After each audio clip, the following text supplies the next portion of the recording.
তো আমি চলে এলাম এখন রান্নাঘরে। এখন হচ্ছে রান্না হচ্ছে, দেখো কি রান্না করছি, দেখে কে বুঝবে বলো তো কি রান্না করছি? তোমরা কি কে বুঝতে পারছো ওটা কি রান্না হচ্ছে? বুঝতে পারছো না তাই না? বোঝার কথাও নয়, মানে আলু দেখতে পাচ্ছ তাই তো, হয়তো ভাবছো আলুর দম করছি, এটাই হবে, কিন্তু না, একদম না, আলুর দম করছি না। আরেকটা লাইট জ্বালিয়ে নিলাম যাতে একটুখানি সুন্দর লাগে, আমাকে দেখতে তো পেঁচির মতো, এই কারণে। আর এই নাইটিটা পরে আমাকে কেমন লাগছে অবশ্যই কমেন্ট করে জানিও।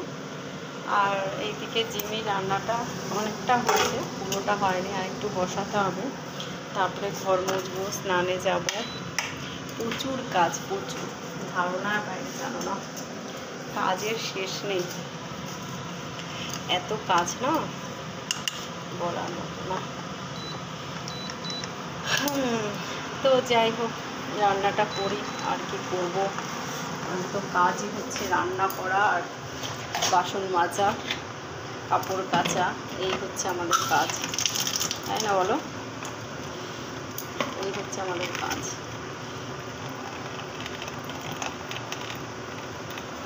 তো মশলাটা ভালো করে কষিয়ে নিই, এখানে কষাচ্ছি। কে কে খাবে চলে আসতে পারো, আমার রান্না হয়ে গেছে, শুধু এটা মশলাটা ভালো করে একটু কষিয়ে জল দিলেই হয়ে যায়, রান্না কমপ্লিট আজকের মতো। তো কার বাড়িতে কী রান্না হচ্ছে অবশ্যই আমাকে কমেন্ট করে জানিও, আর একটু বলো আমার রান্নাঘরটা কেমন লাগে তোমাদের। নর্মাল সাজানো গোছানো না অতটা, দেখো অতটা সাজানো গোছানো না, মোটামুটি।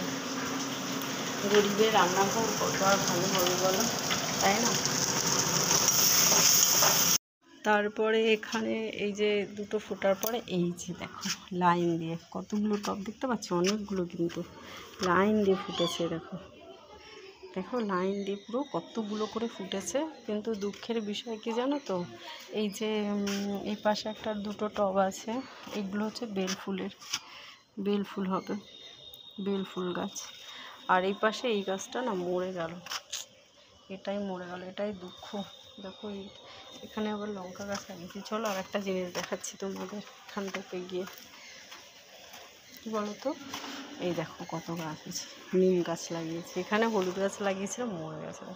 এ দেখো নীলকণ্ঠ, সাদা নীলকণ্ঠ, এই হচ্ছে, এটা লাগাইনি, হয়েছে আপন ইচ্ছে, সাদা নীলকণ্ঠ। আর এখানে দেখো বীজ ছোটো ছোটো ছোটো ছোটো, এই দেখো এইখানে একটা গাছ লাগিয়েছি, যা মরে যাবে হয়তো, আই থিঙ্ক। দেখো এটা হচ্ছে রজনীগন্ধা, এখন হয় গো রজনীগন্ধা, তোমাদের দাদা নিয়ে এসছে দুটো গাছ, হয়েছে রজনীগন্ধা, বাজবে কিনা জানি না, লাগিয়েছি তো। আর এরকম আর পান গাছ প্রচুর প্রচুর, এখানে পান গাছ দেখেছো, এ দেখো নতুন নতুন পাতা হয়েছে, এই যে পান গাছ, আর এখানেও আছে, কে কে খাবে, খেলে আমাকে বলবে, আমি দেবো, অবশ্যই দেবো। এটা হচ্ছে আমার ঘরের পেছনে, দেখো ঘরের পেছনটা এইটুকু আছে জায়গা, সেখানে লাগিয়েছি, এখানে ধনে পাতা লাগিয়েছিলাম, সব শেষ। এখন আবার এখানে দেখবে লাল লাল শাক হয়েছে, দেখেছো লাল শাক লাগিয়েছি, পান গাছের মধ্যেই লাল শাক লাগিয়েছিল। পান গাছ নিয়ে কারোর কোনো মন্তব্য থাকলে বলো। এটা হচ্ছে মূলো শাক, তা মূলো শাক এটা লাগায়নি, হয়তো পানের মধ্যেই ছিল। আর এখানে লাল শাক হয়েছে,